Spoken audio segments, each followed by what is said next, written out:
Convido você a abrir sua Bíblia em Gênesis capítulo 32, versículos 22 a 32 e acompanhar a leitura que nós vamos fazer nesse instante. Levantou-se naquela mesma noite, tomou suas duas mulheres, suas duas servas e seus 11 filhos e transpôs o val de Jaboque. Tomou-os e fez-os passar o ribeiro, fez passar tudo o que lhe pertencia. Ficando ele só, e lutava com ele um homem até ao romper do dia. Vendo este que não podia com ele, tocou-lhe na articulação da coxa, deslocou-se a junta da coxa de Jacó na luta com o homem. Disse este: deixa-me ir, pois já rompeu o dia. Respondeu Jacó: não te deixarei ir, se me não abençoares. Perguntou-lhe, pois, como te chamas? Ele respondeu: Jacó. Então disse: já não te chamarás Jacó, e sim Israel, pois como príncipe lutaste com Deus e com os homens, e prevaleceste. Tornou Jacó: dize, rogo-te, como te chamas? Respondeu ele: por que perguntas pelo meu nome? E o abençoou ali. Aquele lugar chamou Jacó Peniel, pois disse: vi a Deus face a face, e a minha vida foi salva. Nasceu-lhe o sol quando ele atravessava Peniel e manquejava de uma coxa. Por isso os filhos de Israel não comem até hoje o nervo do quadril na articulação da coxa, porque o homem tocou a articulação da coxa de Jacó no nervo do quadril. Amém. Nós estamos diante da narrativa de uma briga, de uma luta. E isso tem muito a ver conosco, porque nós até dizemos com um ditado que cada vez que nós acordamos é para matar um leão por dia. E a figura de uma luta, e mesmo de uma luta com um leão, parece fazer muito sentido para nós. Hoje eu vou matar um leão porque é um leão por dia. E nós consideramos a nossa vida uma luta. Mas pior do que viver uma luta a cada dia, é viver com medo da derrota todos os dias. E nós estamos diante aqui de uma história que fala exatamente isso. Gostaria dessa noite pregar aos irmãos neste texto sobre o seguinte tema: quem luta contra Deus vive com medo do inimigo. Quem luta contra Deus vive com medo do inimigo. Vamos voltar no tempo, 4.000 anos atrás. O sol estava se pondo. Jacó já havia brigado tudo que tinha para brigar com seu sogro Labão. Agora está, por mandado de Deus, indo encontrar-se com Esaú. E o seu coração está em aflição. E ele passa o val de Jaboque. Val é a parte do rio em que se pode passar a pé. Você não precisa nadar. Ele é raso o suficiente para passar a pé. Jaboque é o nome de um dos afluentes do rio Jordão, de águas claras, águas bonitas. Não me lembro como, e nem poderia imaginar, se alguém citou ou mencionou como seria a vegetação. Eu sei que de qualquer forma como estivesse, o canto dos pássaros não iria embelezar o entardecer da vida de Jacó. O sol estava se pondo. Ele já havia passado os seus filhos, suas servas, pelo val de Jaboque e ficou próximo ao rio. E a noite ia chegando e as trevas da noite tomavam conta não apenas do dia, mas também da sua própria alma. Pôs-se o sol. Que som poderíamos imaginar que lá estivesse? Os grilos cantando? Os sapos fazendo o seu ruído típico? A coruja, a ave da noite, fazendo soar o seu canto pela madrugada fora? Nada disso deveria estar chamando a atenção de Jacó, que estava em aflição. Ele era homem, e normalmente os homens, o que fazem quando estão com um grave problema? Eles querem ficar sozinhos, até resolver os seus problemas. As mulheres normalmente querem conversar sobre o problema. Os homens evitam conversar sobre os problemas e fecham-se para não falar com ninguém até que consiga resolver o seu problema. E ele mandou todo mundo para frente e ficou sozinho. No dia seguinte ele foi para frente dos dois bandos que ele separou, dos seus filhos e de seu gado e de suas esposas. Mas naquele momento ele queria ficar sozinho, ele e Deus. E estava lá com os sons da noite, quando de repente surgiram alguns passos. Quem será que é? Alguém enviado por Esaú? Um assaltante da noite? Ou como diziam as lendas do passado, algum espírito maligno para tirar-lhe a vida?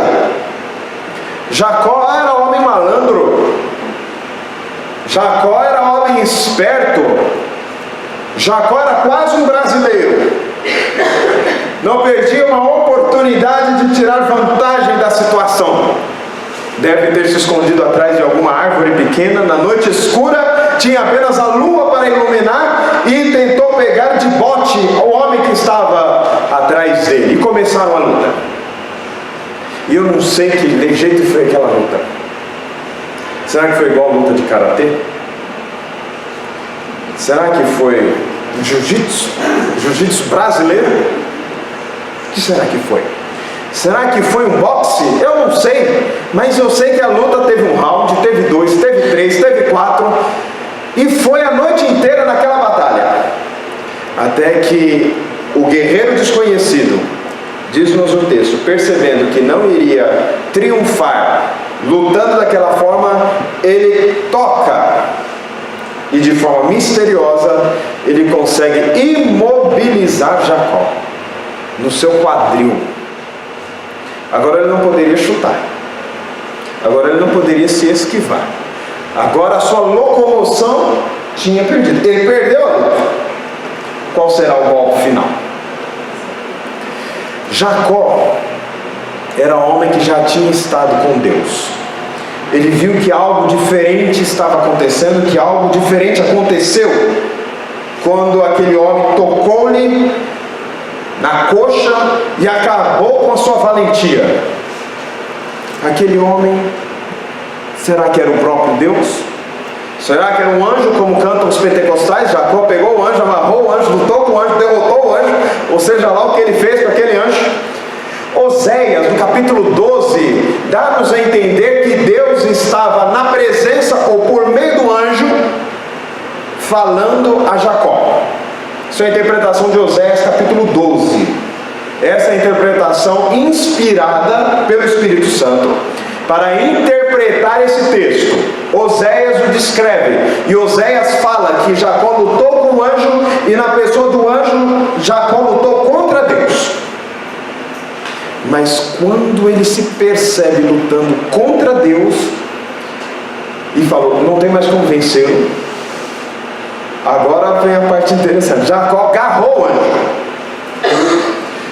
Jacó agarrou-se a Deus e disse, eu não vou te deixar sair enquanto não me abençoares. Jacó parou de lutar e começou a orar. E então ele passou a prevalecer. Enquanto ele lutou contra, ele só perdeu. Na hora que Deus desmonta a sua força e a sua valentia, ele percebe, eu tenho que mudar de estratégia. A partir de agora, a minha luta não pode ser mais contra, mas tem que ser com Deus. Parece uma história distante de nós, parece uma história esquisita e afastada da sua realidade ou da minha. Será que é? Eu gostaria de fazer 3 perguntas ao texto, e gostaria que você me acompanhasse nessas 3 perguntas. Primeira pergunta: por que Deus lutou? Ou por que Deus se mostrou como um lutador? Deus poderia ter se mostrado como qualquer outra coisa. Os irmãos se lembram como Deus se mostrou com Abraão? Quando Abraão viu a Deus, o que Abraão viu? Um viajante. Na verdade, 3 viajantes. Um era o Senhor, os outros 2 eram anjos, e foram para Sodoma e Gomorra. Mas um era o Senhor, e eles eram viajantes. E alguém já disse, até viajantes famintos. Por quê? Porque Abraão era um peregrino, e Deus se mostra como um peregrino para se identificar com ele. Como Deus se mostrou com Josué? Quando Josué também viu a Deus, está lá no livro de Josué capítulo 5, versículos 13 em diante. Josué também viu Deus. Como é que era Deus na visão de Josué? Era um militar, um soldado, um grande guerreiro. E aí Josué pergunta: és do nós ou contra nós? E o Senhor responde: eu não sou nem com vocês, eu não sou nem contra vocês, eu sou o dono de vocês. Vocês é que estão a favor ou contra mim. Eu sou o Senhor dos exércitos, eu sou o príncipe do exército de Deus. Mas aqui Deus se mostra como um lutador. Por que Deus se mostra como um lutador? Por que Deus não se mostrou como Isaías, assentado sobre um alto sublime trono? Por que Deus não se mostrou como um viajante, como ele fez com Abraão? Por que Deus não se mostrou como um grande guerreiro, como ele se mostrou a Josué? Aqui ele se mostra como um lutador. Por que será? Porque na sua identidade com a pessoa que vai receber a revelação de Deus, ele se mostra como alguém que estava vivendo da mesma forma que Jacó. A única coisa que Jacó tinha feito na sua vida até aquele instante era lutar, era brigar. Jacó brigou com Esaú, trapaceou Esaú e vivia em guerra com Esaú. Ele que não fosse bobo, com perdão da expressão, de sair lá de Arã, ao norte, para descer até Canaã para ver a briga que ele ia encontrar. E ele passou anos na casa de seu sogro. Mas enquanto ele estava na casa de seu sogro, os irmãos sabem a história, foi pacífica ou foi uma guerra na casa do sogro? Você já morou na casa de seu sogro? Você já morou na casa da sua sogra?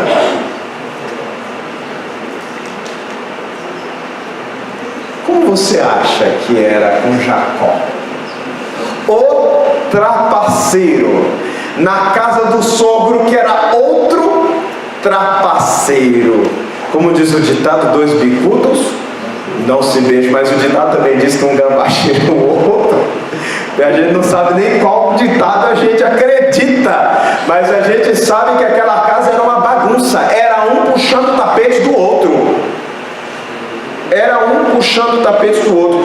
A vida de Jacó foi só briga, a vida de Jacó foi só contenda, a vida de Jacó foi só luta. Jacó lutava contra os homens, mas Jacó também lutava contra Deus. Jacó passou a vida lutando contra Deus.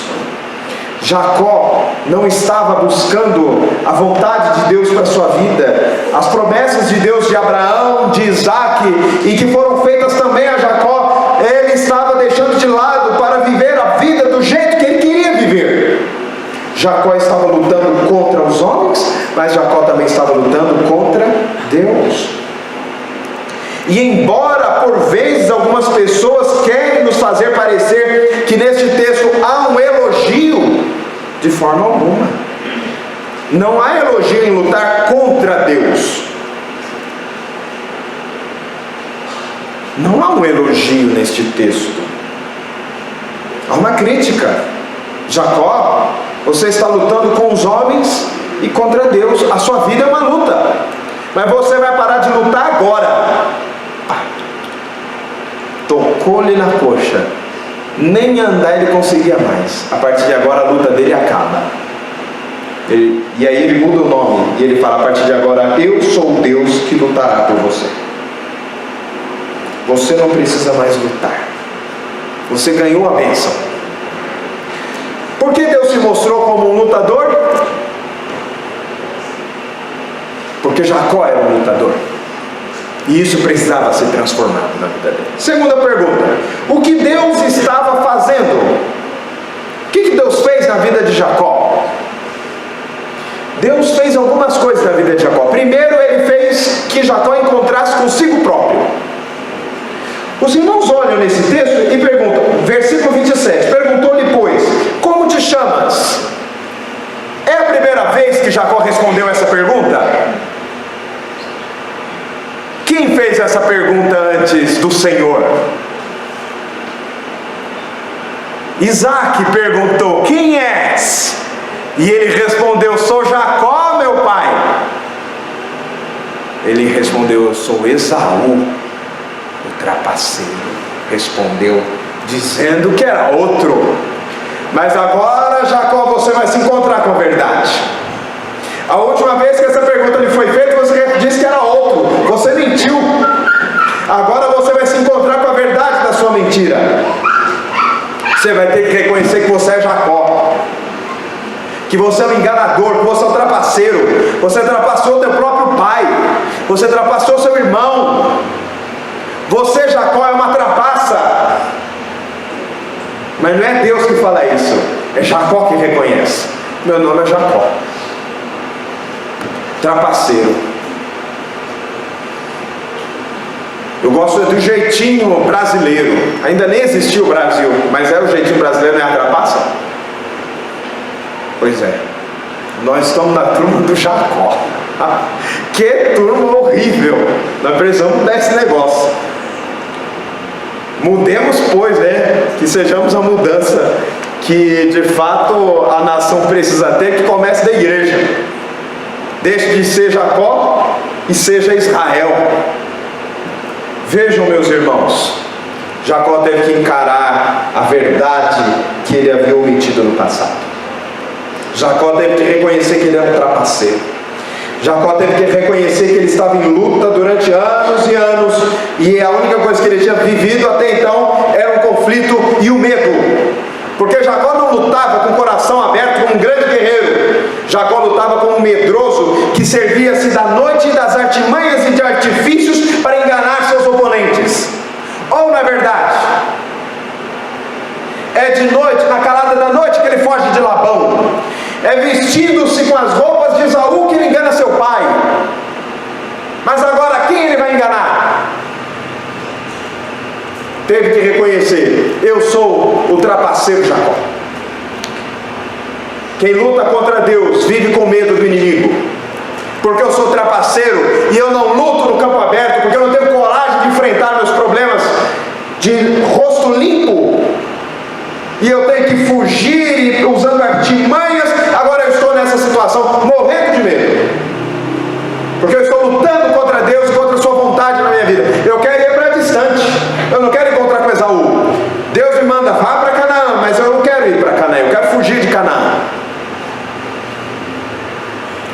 O que Deus fez com ele? Deus fez com que ele se encontrasse consigo próprio, mas Deus permitiu que ele encontrasse ao Senhor.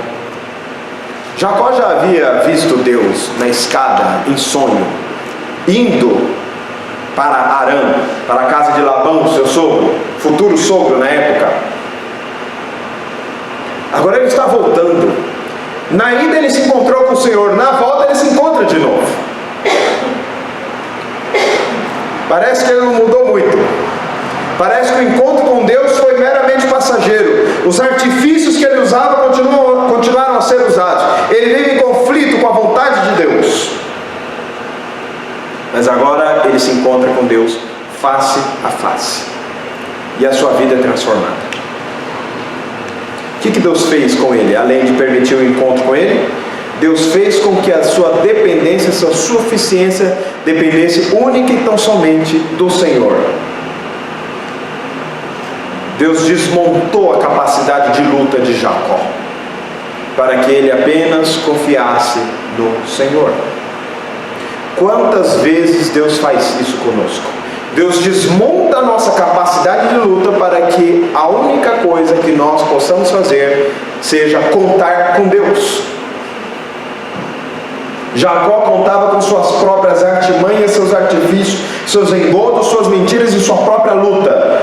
Quando ele luta com o Senhor, seja pessoalmente, seja na pessoa de um anjo, ele se vê obrigado a jogar suas armas no chão e a dizer: rendido estou, não consigo mais. A partir de agora é só na oração. Então ele se agarra ao Senhor do jeito certo, em oração, humildemente: eu rogo-te, não te deixarei ir, se não me abençoares. Porque ele reconheceu que ele precisa fazer as pazes com Deus. Como é que está a sua vida? Está lutando com Deus? Ou está lutando contra Deus? Está lutando contra a vontade de Deus na sua vida? Cuidado, quem vive em luta contra Deus, vive também com medo do inimigo, como Jacó estava, morrendo de medo de Esaú. Mas a terceira pergunta é como Jacó reagiu. Jacó no primeiro momento deixa de lutar para orar, e então ele prevalece. E então agora ele alcança a bênção do Senhor. E agora ele deixa de estar contra o Senhor e passa a estar ao lado do Senhor. E Deus muda o nome dele e fala: você não se chamará mais Jacó, o trapaceiro, mas se chamará Israel. A palavra Israel termina com El é Deus. El é Deus. Aí gera um monte de controvérsias.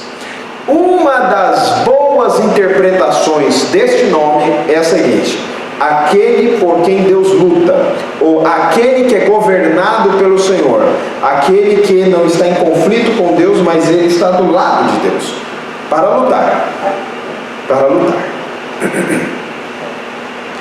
Ele deixa de ser um oponente de Deus e agora Deus passa a sustentá-lo. Deus fala: Jacó, eu vou lutar a sua luta contra Esaú.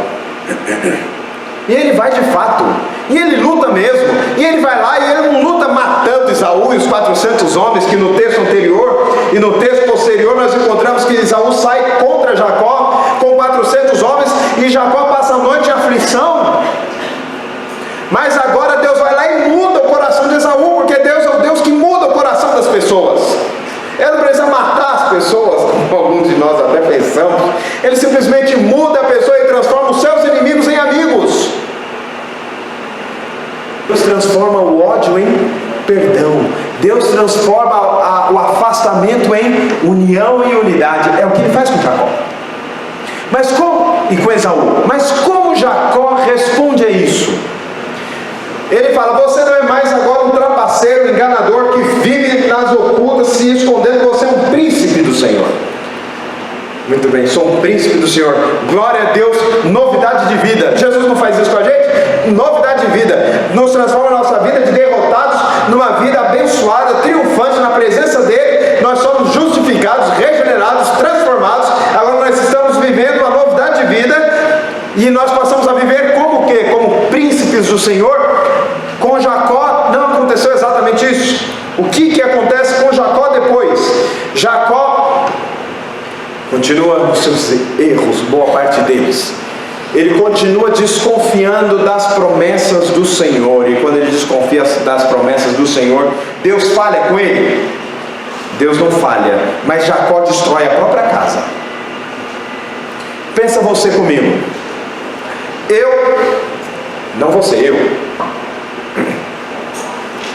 Eu sou um filho de Jacó, Dan, filho de alguma serva de Jacó. Onde que eu estou? Quando Jacó separa os dois bandos? Estou lá na frente para morrer quando? Primeiro. E José, o queridão do meu pai, onde ele está? Está lá atrás, porque se nós começarmos a brigar, dá tempo dele fugir. E a gente morre todo. E depois vem Rúben. Aí Rúben morre também, morre Judá, morre todo mundo, é uma mortandade. Quando chegar na hora de José, José já morreu. José lá é guerreiro? José é menino mimado. Não sabe o peso de uma espada e nem o peso de uma enxada. É o fofoqueiro do pai. Não tem o fofoqueiro do pai? Pois é, José era o fofoqueiro do pai. Está lá, amado e querido. E nós aqui, viu, Dan, Azer, Gade. Aonde está Azer e Bulon? Está ali também, vai morrer logo. Nós vamos tudo morrer, né? Mas tudo bem, a gente serve para isso mesmo, para morrer. José fica lá atrás, o amado do pai. Jacó desconfiou das bênçãos de Deus e manteve essa divisão, podemos chamar, na melhor das hipóteses, de heterodoxa, à vontade do coração é dizer de maldosa e perversa, dizendo que cada um deve saber o seu lugar na sua casa. José tem tudo, vocês outros vão para morrer. O que acontece na casa de Jacó? Os irmãos que foram levados para morrer nas mãos de Esaú tentam matar José.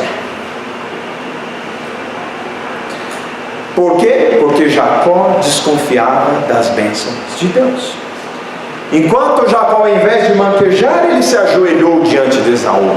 Na hora de falar a verdade, mais uma vez ele disse mentira, porque Esaú falou: Jacó, meu irmão, nós vamos voltar. Ele nem fala que agora ele tem outro nome. Nós vamos com vocês, nós vamos acompanhar vocês, nós vamos proteger, vocês vão para Seir conosco. Seir era a casa de Esaú.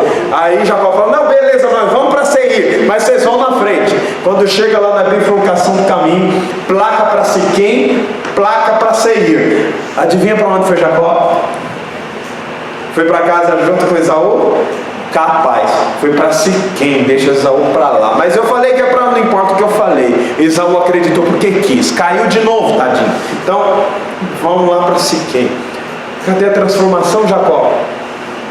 Parece que Jacó quer continuar lutando, quer continuar batalhando, quer continuar guerreando, quando Deus já deu todas as vitórias para ele. Muitas vezes, meus irmãos, nós queremos batalhar uma batalha que já está ganha, mas porque nós desconfiamos de Deus, nós não nos colocamos nas suas mãos, e nós vivemos uma vida, por vezes, fracassada.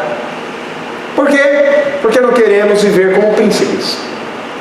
Amados irmãos, a história de Jacó é uma história de graça, é uma história de misericórdia, mas é uma história também de pessoas que estão ouvindo o anúncio da graça, mas querem viver em brigas e contendas.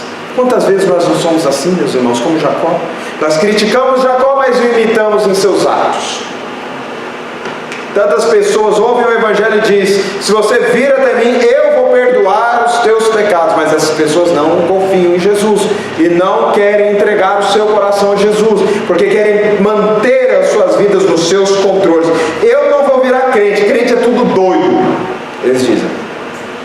O que eu quero compromisso com Jesus? Você vai batizar? Você não vai poder mais viver no boteco? E quem disse, aí a pessoa diz: quem disse que eu quero viver no boteco, eu quero viver com Jesus? Aí o outro fala: ficou doido, ficou maluco. Isso acontece com vocês ou é só comigo? As pessoas dizem isso.